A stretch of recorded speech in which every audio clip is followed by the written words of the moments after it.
रामचंद्र की।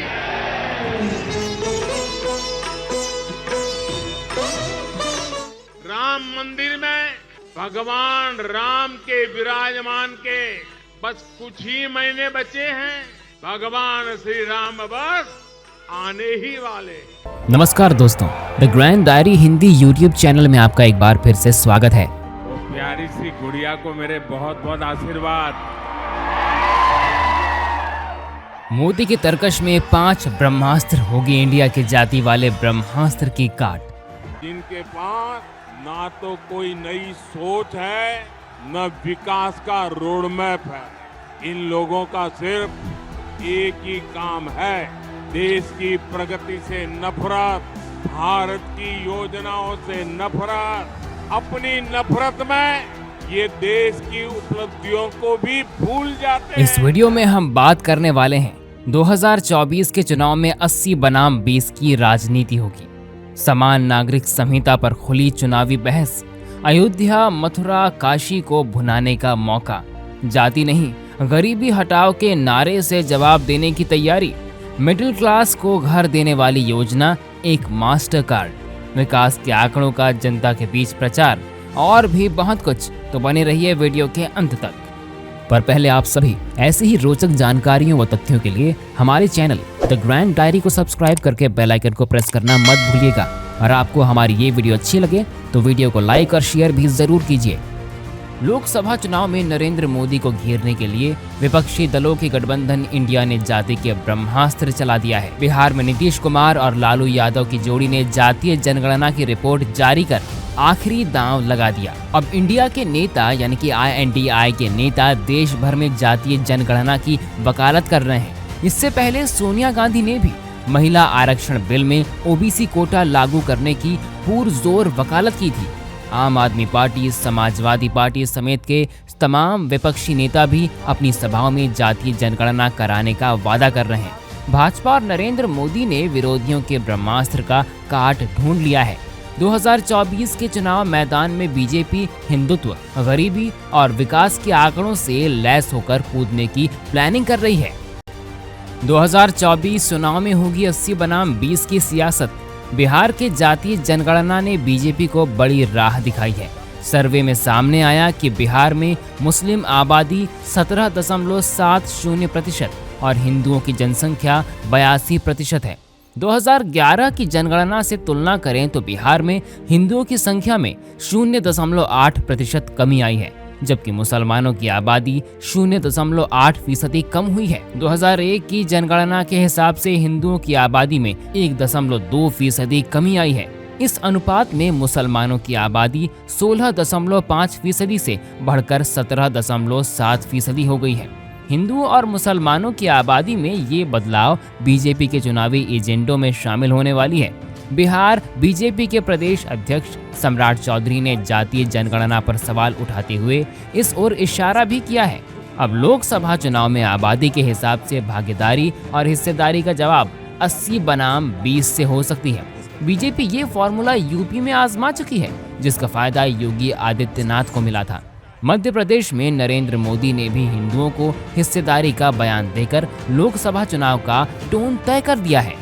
Common civil code पर खुली चुनावी बहस, जाति की राजनीति की काट के लिए 2024 में हिंदी भाषी राज्यों में बीजेपी हिंदुओं की घटती आबादी और एक देश एक कानून यानी कि कॉमन सिविल कोड के चुनावी मुद्दे की संभावना प्रबल हो गई है। पीएम मोदी पहले ही इसका संकेत दे चुके हैं। उन्होंने जून में कॉमन सिविल कोड की वकालत कर चर्चा गरमा दी थी। उन्होंने कहा था, जब एक घर में 2 कानून नहीं चल सकते तो देश कैसे चल सकता है।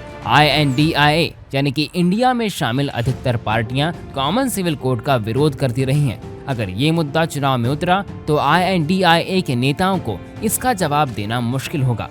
अयोध्या मथुरा काशी को भुनाने का मौका। अयोध्या मथुरा काशी 2024 के चुनाव से ठीक पहले अयोध्या में भव्य राम मंदिर बनकर तैयार हो जाएगा। बीजेपी ने सदियों से चले आ रहे इस विवाद को हिंदुओं के पक्ष में सुलझाने और मंदिर निर्माण कराने का पूरा क्रेडिट लिया है। चुनाव से ठीक पहले इस मंदिर के बनकर तैयार होने से पार्टी अपना दशकों पुराना वायदा पूरा कर देगी। काशी में बाबा विश्वनाथ का विशाल कॉरिडोर पहले ही देश दुनिया को लुभा रहा है। मथुरा में भी बड़े पैमाने पर निर्माण कार्य हुए हैं और जारी हैं। इसी के साथ मथुरा में जन्मभूमि और काशी में ज्ञानवापी मस्जिद को लेकर कोर्ट ने भी कार्यवाही आगे बढ़ी है, जिससे हिंदू पक्ष उत्साहित है। बीजेपी के लिए ये चुनाव इस उत्साह को भुनाने का मौका है। जाति नहीं, गरीबी हटाओ के नारे से जवाब देने की तैयारी। ओबीसी की राजनीति करने वाली विपक्ष के लिए नरेंद्र मोदी ने गरीबी हटाओ का नया वर्जन तैयार किया है। बीजेपी ने ओबीसी की ऐसी जातियों को गोलबंद करने की तैयारी की है जो पारंपरिक पेशे से जुड़े हैं और उनके पास जमीन नहीं है।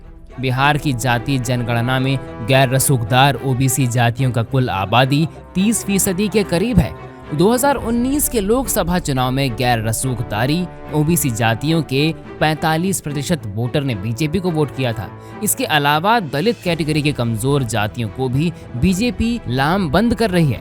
गरीबी हटाओ नारे से ओबीसी का गरीब तबके को रिझाने का पूरा प्लान तैयार है। विश्वकर्मा योजना के तहत कामगार श्रेणी के ओबीसी को लाभ दिया गया है। मिडिल क्लास को घर देने के लिए आने वाली है स्कीम। 2024 लोकसभा चुनाव से पहले नरेंद्र मोदी ने मिडिल क्लास को रिझाने की तैयारी की है। प्रधानमंत्री लाल किले से नई हाउसिंग लोन स्कीम लाने का ऐलान कर चुके हैं। चुनाव से पहले ऐसे लोगों के लिए हाउसिंग लोन में बड़ी रियायत वाली स्कीम आ रही है जो पहली बार घर खरीदने वाले हैं। शहरी मिडिल क्लास युवाओं के लिए होम लोन पर बड़े छूट का प्रावधान किया जा सकता है। इस सब्सिडी के लिए मोदी सरकार अगले 5 साल में 600 अरब रुपए खर्च करेगी। 9 लाख रुपए के होम लोन के ब्याज पर केंद्र सरकार 3 से 6% की सब्सिडी दे सकती है। ये सब्सिडी 50 लाख रुपए के 20 साल वाले होम लोन पर भी मिलेगी। इसके अलावा पहले होम लोन पर 2.5 लाख की छूट भी बरकरार रहेगी। ये योजना चुनावी साल में जाति धर्म की राजनीति के खिलाफ रामबाण बन सकती है। विकास के आंकड़े लेकर जाएंगे जनता के बीच। प्रधानमंत्री नरेंद्र मोदी ने बीजेपी के कोर ग्रुप समेत सभी कार्यकर्ताओं को केंद्र सरकार की योजनाओं को जन जन तक पहुंचाने की जिम्मेदारी दी है। प्रधानमंत्री आवास योजना, जल जीवन मिशन, प्रधानमंत्री गरीब कल्याण योजना, आयुष्मान भारत, किसान सम्मान निधि योजना, उज्ज्वला योजना समेत केंद्र सरकार की स्कीम के आंकड़े कार्यकर्ताओं को बताए जा रहे हैं। इसके अलावा चुनाव में प्रचार करने वाले सभी नेताओं को विकास के आंकड़ों से लैस किया गया है। जिन योजनाओं का विपक्ष आलोचना कर रहा है, बीजेपी उसकी सफलता की कहानी चुनाव में पेश करेगी। उम्मीद जताई जा रही है कि सरकार आने वाले वक्त में पेट्रोल डीजल की कीमत भी कम कर सकती है। तो दोस्तों, आप क्या कहते हैं इस वीडियो के बारे में? कमेंट बॉक्स में अपने विचार हमसे जरूर शेयर करें। अगर आपको हमारा ये वीडियो अच्छा लगा हो तो वीडियो को लाइक, शेयर और हमारे चैनल द ग्रैंड डायरी को सब्सक्राइब करके बेल आइकन को प्रेस करना मत भूलिएगा।